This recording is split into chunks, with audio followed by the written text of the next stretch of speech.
In our presence tonight, as we discovered a few minutes ago, earlier I should say, we have the person, in my opinion, that has been affected the most of any person that I know in Massachusetts by illegal immigration. And this strong woman has been up on Fox News, my gosh, I don't know, probably 80, 100 times. I mean, it's like you're on all the time. But would you please come up and talk a little bit and talk about what happened, some things that are going on in Milford, and your situation down in the board. Thank you. Yeah, turn it up.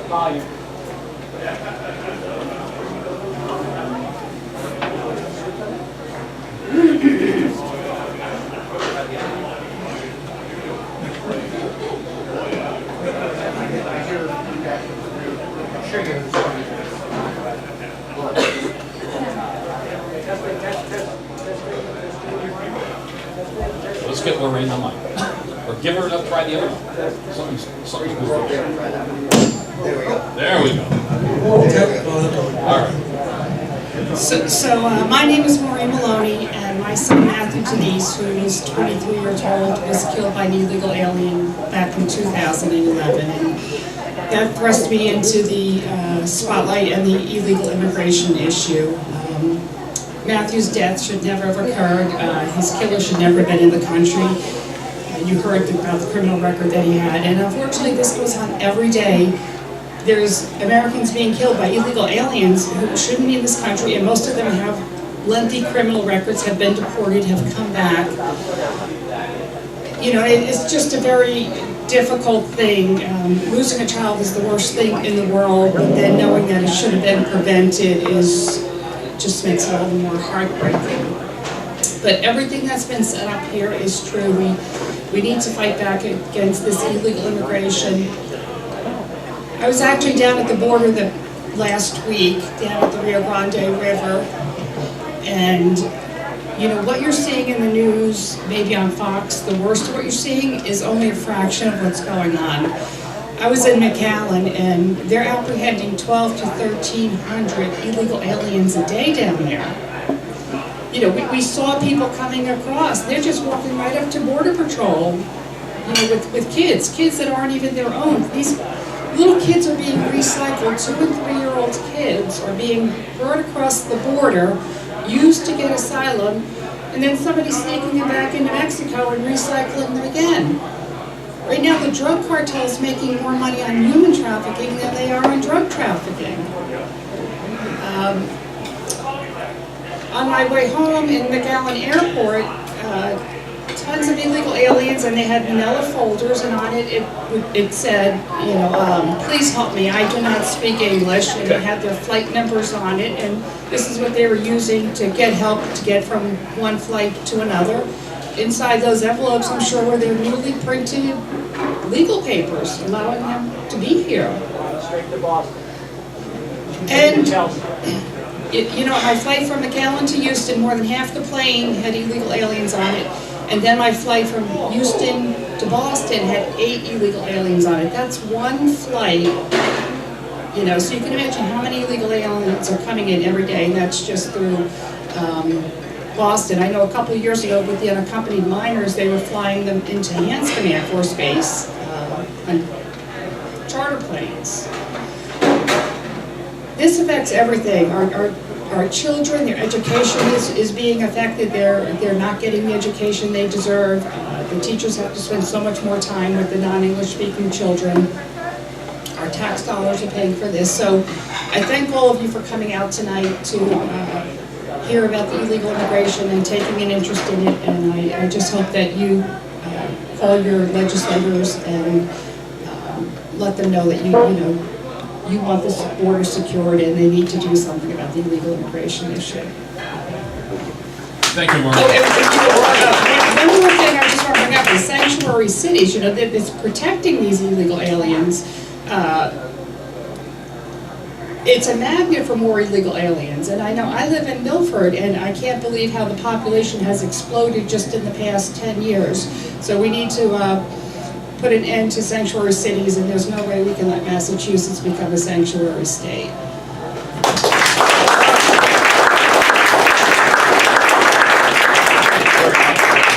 Thank you very much, and I'm so pleased that you just happened to be here tonight, because it really is the punctuation of everything we're talking about. So what I would like to do is, you know, they're now estimating that by the year 2020, we're going to have over 500 million, mostly illegal, some legal, immigrants in this country.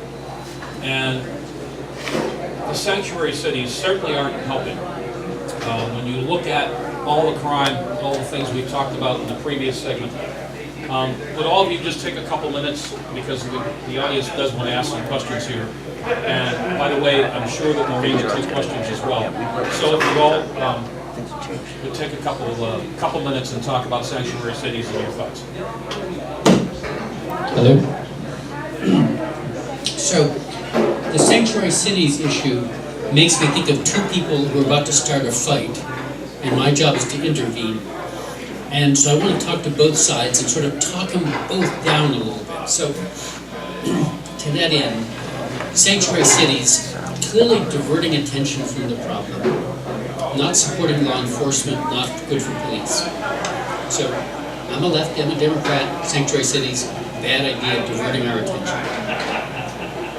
Also, you've heard of TPA, temporary protection. That was a program intended to make it so that people who are victims of natural disasters, say in Haiti, could come to the United States for a while. The T stands for temporary. So I asked my fellow progressives, hey, it was supposed to be temporary. It wasn't supposed to last 5 years. So let's back off in this fight. And temporary protection is supposed to be temporary. The next one is that I think we benefit if we don't talk also about terrorists, Islamic terrorists. America's biggest terrorist problem is from white Christians like me. So let's not distract ourselves from the real issues, which are domestic, people like me, Christians who decide to mow people down. So what I'm trying to do is I'm trying to back down this discussion. I'm trying to say liberals should stop talking about TPA, stop talking about sanctuary cities. Those are diverting our attention. Likewise. No, but are you serious when you say that? Like, are you really serious in being sarcastic? I'm taking the impression of sarcasm. No. If we think of the canards on both sides, the issues that both sides are raising that are a distraction, let's lay the distractions aside. Let's focus on the things that matter, like voting. Voting by illegals is insignificant. Let's leave that aside. So TPA is silly. It's supposed to be temporary. Sanctuary cities are diversion, undermining law enforcement. And I think that we both benefit if we take some of the distractions out of the issue and focus on the things that we agree on, the problems we know are real.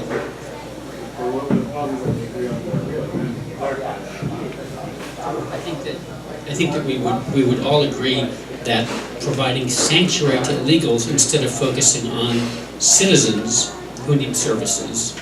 My priority is American citizens need services. American citizens need health care. They need good education. They need good jobs.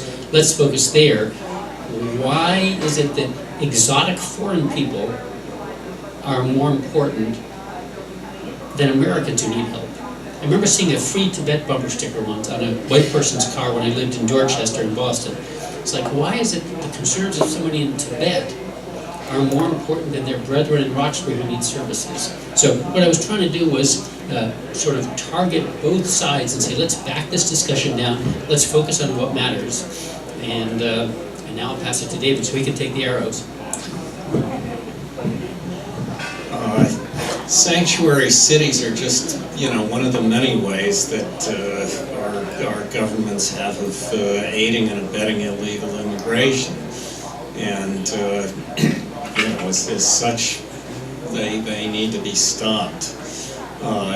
Just like driver's licenses for illegal immigrants need to be stopped, and all the other things that people do to try to make life easier for illegal immigrants. We need to, life shouldn't be easy for them. We want them to go away, and again, I want to put in a plug for E-Verify, but all of these measures that aid and abet illegal immigration should not be done.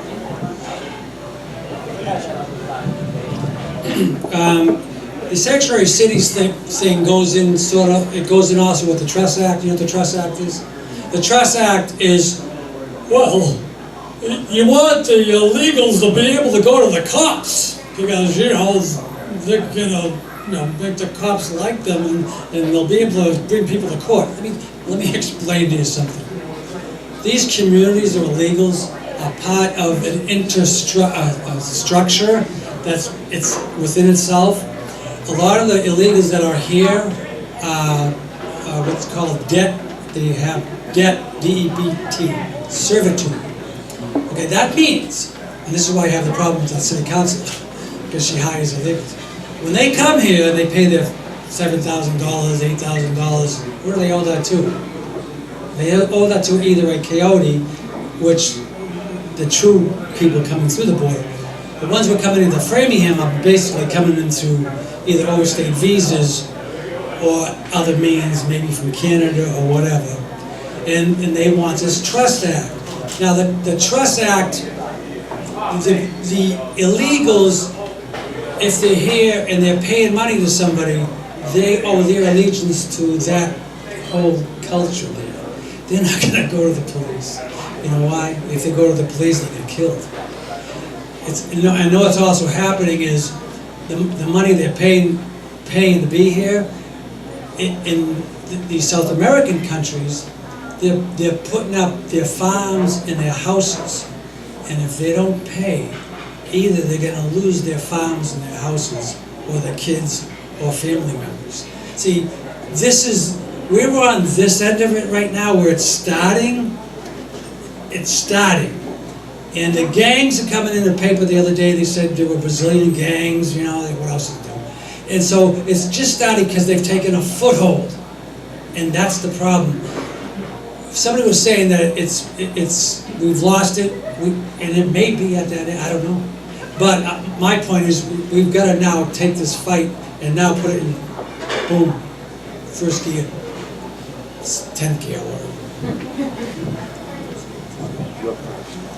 And so sanctuaries, I have some information here from FAIR. Does everyone here know what we mean by sanctuary for the most part? I won't go through all the details, but they're defined by FAIR. Though they are explicitly prohibited by federal law, these state and local policies restrict most forms of cooperation with federal immigration authorities. In their various forms, the sanctuary districts, forbid state and local officials, including law enforcement officers, from asking people about their immigration status and so forth. It goes on and on and on. Some key points to this. These policies endanger public safety and enjoy very little public support. Rather, they are the product of intense pressure from well-funded groups that oppose nearly all forms of immigration enforcement, or due to the capitulation by local officials in the face of threatened lawsuits by self-anointed civil liberties organizations. So these policies enjoy very little public support, which means we have to fight them, without a doubt.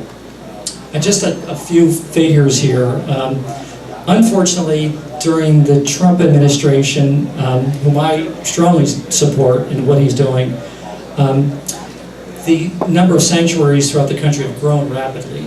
In year 2000, it was 11 sanctuaries. And this is according to FAIR. In 2009, it was 40. In 2016, the year of Mr. Trump's election, it sprouted to 338 sanctuaries. And these are sanctuary cities, towns, and so forth throughout the country. And in 2018, it's up to 564. And so some people blame the president for letting this happen, but there's little to nothing that the president can do because these are state policies. And so what really has to take place, and Florida's doing a very good thing right now, is to defund the sanctuary districts. As many of you know, the House in Florida and the Senate passed a bill. I don't know if it's signed by Governor DeSantis yet, but probably it will be.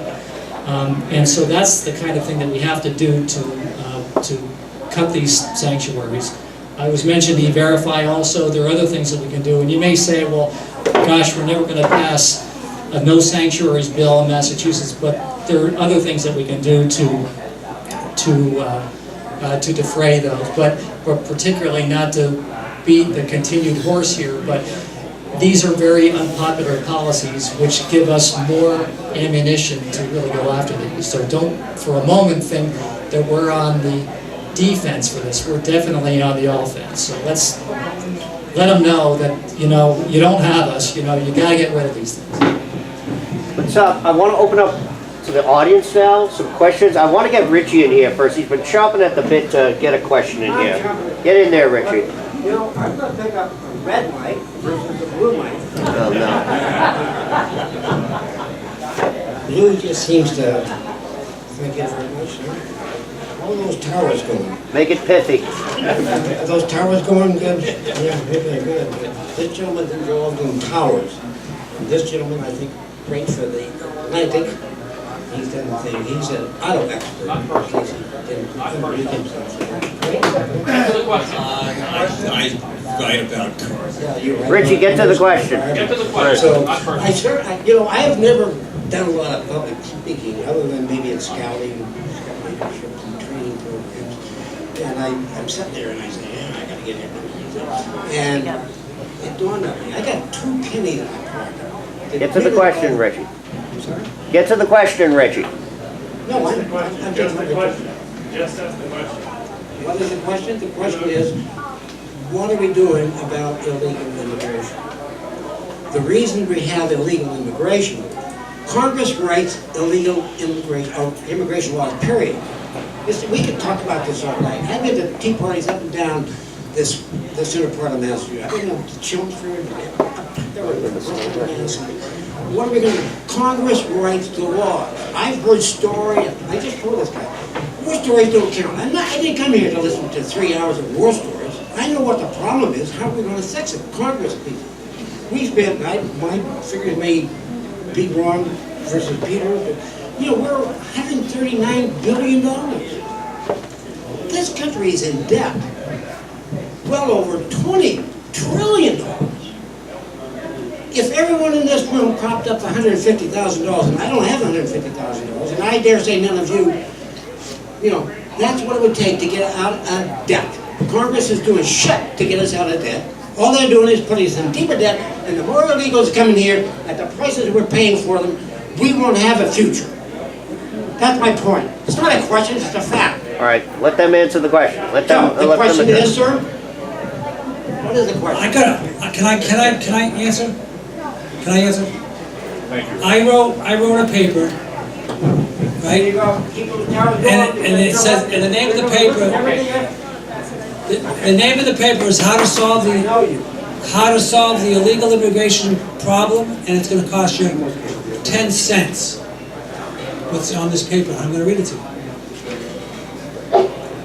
When we have selectmen, we have city councils, and we have town boards and licensing boards. When people come before that board, you ask the people, the person that's coming to that board, you ask them, are you a legal citizen of the United States? Does your business employ workers who have legal residency in the United States? Can you provide a board e-verification if your workers are not citizens? I agree with the e-verify, right?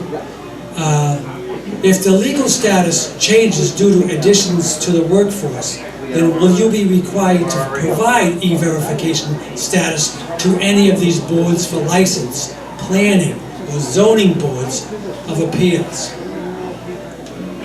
And if you are found to have lied on the questions we have asked you now or in the future, your license will be revoked to your business.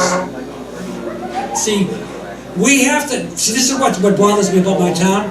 Anytime a business comes to them, they have sometimes a person that's translating. So my first question is, are you a legal person in the city? What's your legal status? But they don't want to do that because they don't want to hurt the person's feelings. You find out right off the bat to any of these boards, these questions, I'm telling you, I guarantee it. It's like when you go into a store, you know the first thing, sometimes you go to a store, you know, the person comes up and says something to you, oh, hi, welcome. You know why they do that? They do that to stop shoplifting. Because they've just communicated with you. This communicates to a person. When you come before a board, we want to know who you are. I'm telling you, if this was implemented with all our boards, licensing, planning. How are you gonna get them to do that? Well, I am planning, this is gonna have to go to the committees that make up the rules. And I want you to put this in your rules when people come before you and ask them these questions. And how are you gonna get them to put those in the rules? I don't know. I'm asking. How are you gonna get the committees to put in place those? No, I'm just saying, you have a right to ask First these of all, questions. let me just stop for a second. I don't want to get this back and forth because then we'll go on and on. But when I mentioned about going to the State House, yes, you can go up for a hearing, but you can go up by yourself and individually, and you spoke about trying to get a hold of the mayor, and finally she gave you an audience. Right, exactly. So, Diana, when you brought this up, the way to do this, folks, is to go to your elected officials and request meetings. Take somebody else with you. Go talk to them about these issues and bring it up and talk in your towns. And every time somebody runs for an office, make sure they sign on to things like this. So if we could move on for a minute, I know that a couple people came to me during the break and talked about drug traffic and opioids. Do we have any questions about that? Let's let Ed.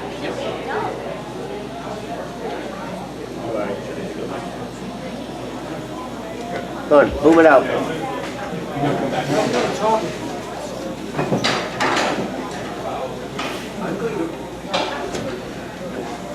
Say something. I'm going to phrase my comment as an answer to the initial question. What are we going to say? Which is, what are we going to do about it? One of the things you do, as a politician, have an issue, is to get a sufficient number of people aware that that issue is of personal interest to them, that what they care about impinges upon that issue. And that's why I'm bringing up drug abuse and the opioid crisis. The opioid crisis is a thing that we talked about. I don't entirely understand what exactly is going on. I know that if you go out there, what you read, 2 out of every 3 articles is going to blame big pharma for what's going on. The fact of the matter is, almost all the fentanyl that people overdosing was made in Mexico.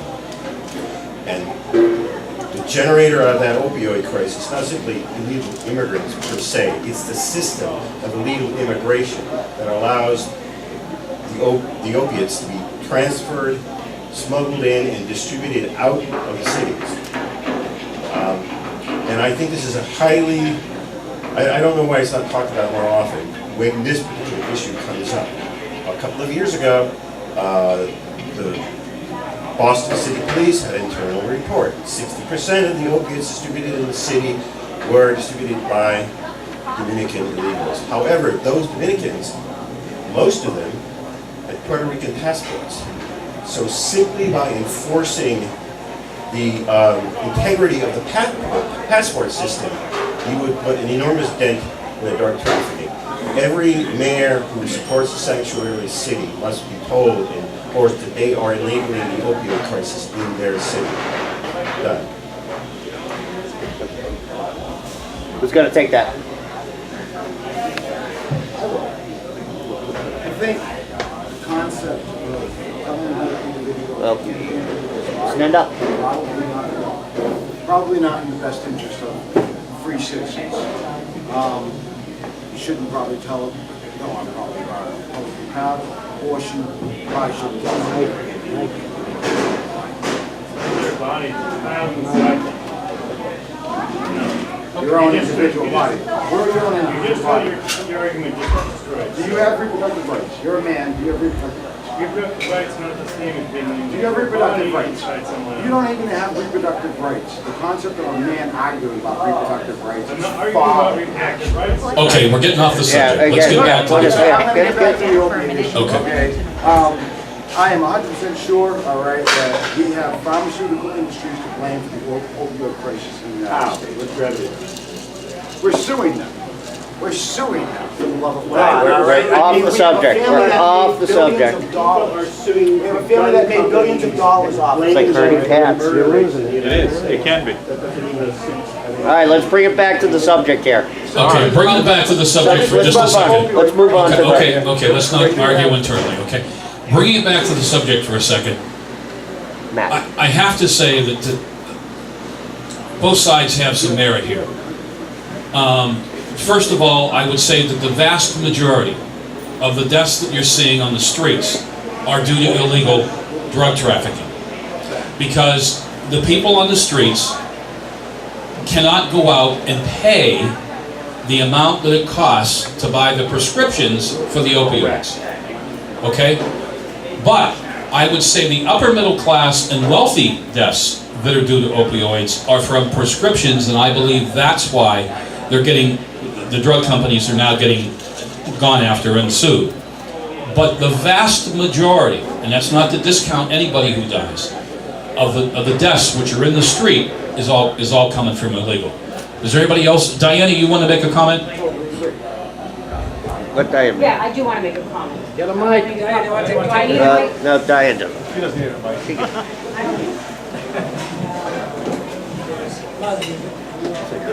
So my name is Diana Ploss, and That's the blue mic. I have the blue mic, it's all right. So here's the thing. First, I have a question. I guess it's a rhetorical question. Do you think that there's any politician in Massachusetts who gives a shit if you show up at their office? No, they don't. They don't give a shit. Because if they did, they would do something about it. Right? They don't care. So I didn't drive here for an hour and a half to go back and forth with this. What are we going to do? We have Democrats, no offense, hopefully. We have Democrats that run unopposed. What are you going to do about it? Run for city council. What, 150 signatures, that's what you need? Get off your ass, collect the signatures, and run. Well, you haven't been to my city. What I'm saying is, we can bitch all day long. She lost her son. She goes around 8 years now. This is ridiculous. Don't you have something better to do with your time? Yeah. Run for office. Who? No, I don't care what you did. I'm talking about everybody else. Run again. Run again. Go down there, pull papers. Run for school committee. Who cares if you have money? Do not go to the GOP because they won't help you. They will not help you. They are invested in keeping things in this state the way they are. Purple Unit Party. Say it again? They're the Purple Unit Party. It's not even, they're Democrats, it doesn't even matter. But here's the thing, if you want evidence, Charlie Baker, everybody who follows me on Facebook knows I am not a fan of that man, okay? Charlie Baker went after President Trump when President Trump talked about the illegal drugs going into Lawrence, Mass, and then going up into northern New England. Do you know that in 2017, Charlie Baker did campaign robocalls for Dan Rivera, the Dem running for mayor? How much more evidence do you need that these people don't give a shit? What are you gonna do? Vote for you. No, it's not enough. We need an army. We need this girl over here who said she hasn't voted yet because she's young. Who cares how old you are? Get on the friggin' ballot. Run for state committee, school committee, clerk, dog catcher, whatever it is. Make these people spend their friggin' money. Yeah. Do something. It's not enough to talk about whose problem it is. The pharmaceutical companies are making a ton of money off of Narcan. They're invested. Charlie Baker takes money from both sides. Wake up, people. It's up to all of you. We can't count on these people anymore. They destroyed our state, they're destroying our country. And that's all I have to say. You know something, the insect thing doesn't fly for me. That's But Diana, I do agree with what you said, and I talked about that a number of times, and recently when I've been up in New Hampshire, I talked about getting involved at the lower levels, because basically that's how the Democrats took over the state. They basically built a farm team from the ground up. So, you know, it's very important. But I do got to disagree a little bit because of all the probably thousands of hours I spent up on Beacon Hill and in other state capitals. I do have to tell you, when you go up and you talk to them personally, and you bring along a friend, and then you back it up with some other people going up, it is good to run against them and to be a pain and to make them spend money. But you got to do all the above, folks. Do both. You got to. That's my point. You got to do all of the above. Make them squirm. Do something. Get in their face. Right. You got to do all the above. Okay. Is there any other questions? Can I just say something? Sure, Joe. You got to be an irritant, okay? We had a cable show. Polite irritant. Oh, I don't know about that. Well, it depends. persistent polite. It depends who you're irritating. When we had a cable show and it was specifically on illegal immigration, how many shows we had? 250? Oh, we got kicked off the air. But anyways, there was a woman in. Remember, when these people come into your town, they're ready to take over. This was just when I was getting involved in this. This woman wanted to make a Sister City pact with Valadares in Brazil, right? Yep. She wanted a sister. You know what a Sister City is? That's like, well, we're going to do everything with them. They invited the mayor of Valadares and somebody else to come up into the town hall and sat at all this meeting, blah, blah, blah, blah, blah. You know what happened? My brother and I, on our cable show, we put a thing that mocked the woman who was going to do this, wanted this so bad, she moved out of town. And, I'm not kidding you, she moved out of town. And you don't hear anything about the Sister City anywhere. So you gotta be a pain in the ass. You know, I'm telling you, even though we're limited now to cable abilities because Jimmy's lady friend now can put things on TV. You know, we've been banned off TV. We can't have our faces shown on our cable TV. Our faces.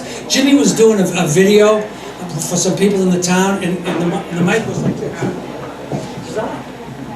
Right? And Jimmy was just asking her a question. The cable people said, "Oh, Jimmy was always in that video."